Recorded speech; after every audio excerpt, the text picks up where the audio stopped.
responsibility that comes along with them. So what happens when a rock legend decides to exercise his free speech and use assault rifles to help make a point? Take a look. You don't get that. Obama, he's a piece of shit, and I told him to suck at my machine gun. Let's hear for him. And then I was in New York. I said, hey, Hillary, you might want to ride one of these into the sunset, you worthless bitch.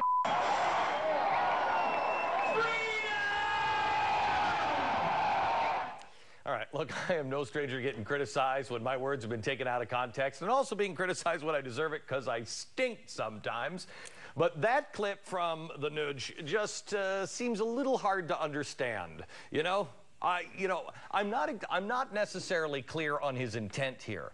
I know what he said, but why did he say it? Joining me now is musician and activist Ted Nugent. Hello, Ted.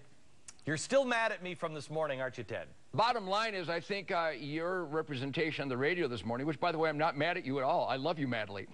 You just don't seem to grasp what literally tens of millions of Americans do grasp, and that good rock and roll, the best rock and roll, especially Ted Nugent rock and roll, is over the top. It's intense. It's scary. It's uninhibited. It's even irreverent. And I'm not going to try to get a list from anybody of what they authorize me to say, because I draw the line at law. I'm not going to break the law. I'm not going to incite any illegal activities, and I'm not going to hurt anybody. Hey, Other than that, nothing is sacred. Ted, listen to me.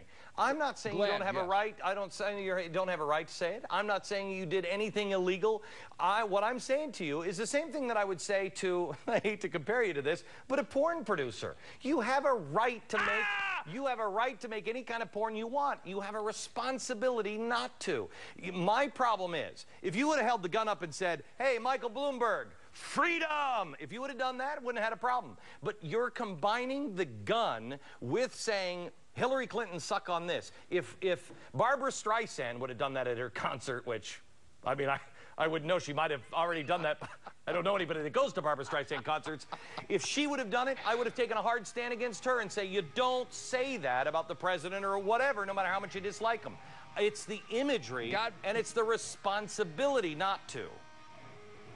God bless you, Glenn, but I'm not going to write down the Glenn Beck authorized rock and roll rants. I'm going to go with, I know, but you're giving me a recommendation, and to compare my show to porn is irresponsible and grossly inaccurate on your part. Did I not say that I wasn't comparing? I just said I'm not comparing. Well, that reference was off the charts, my friend. You know, I have to tell you, my listeners wrote and they called in after your appearance on my radio program today, and you can get the newsletter today if you want to get the full transcript and read it or hear it. They were split. Half praise for thank you for saying what you mean and meaning what you say and just doing it and forgetting about all the PC crap. And the other side saying, you know what? I don't want a crazy Rosie O'Donnell on our side. You're so good at making a decent point on guns. You don't need to have this footage out there of somebody looking like they're threatening a candidate with an assault rifle. It's irresponsible, Ted.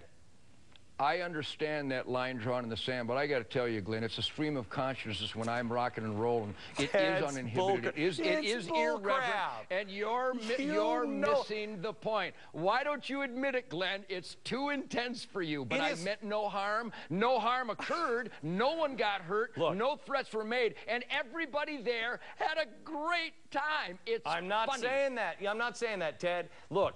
I would be irresponsible and I would be less consistent. I would take on the left if they did something like this to George Bush, etc. And I'm going to take you on because I feel the same way. It's right and wrong, not left and right. The second thing is, you know, the idea that you can say that this is just ad-libbed. Well, you told me today you're still doing this piece and you've turned it up at the end of every show all the way through this weekend.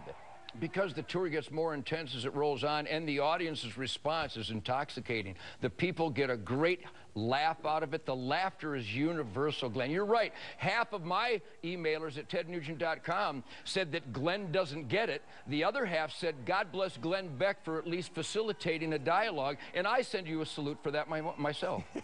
You are just amazing. Let me ask you this. Glenn, may I have the final word? All right, go ahead. I just wanted to say that I do appreciate the opportunity, but you made a gross miscalculation after the radio show. Someone emailed me your words that you thought I was putting on a front. You know, I love you, but you're not worth me putting on a front. I put on a front for nobody. This is Ted Nugent. I'm not grandstanding. I'm not an actor. I believe you took that out of context. You took it out of context. You said to me, you said to me that you do things on stage that are just crazy that you wouldn't do elsewhere. That's the difference. Yes. That's the difference. Ted, thanks a lot. And we'll the talk show, to you again. but not here with you.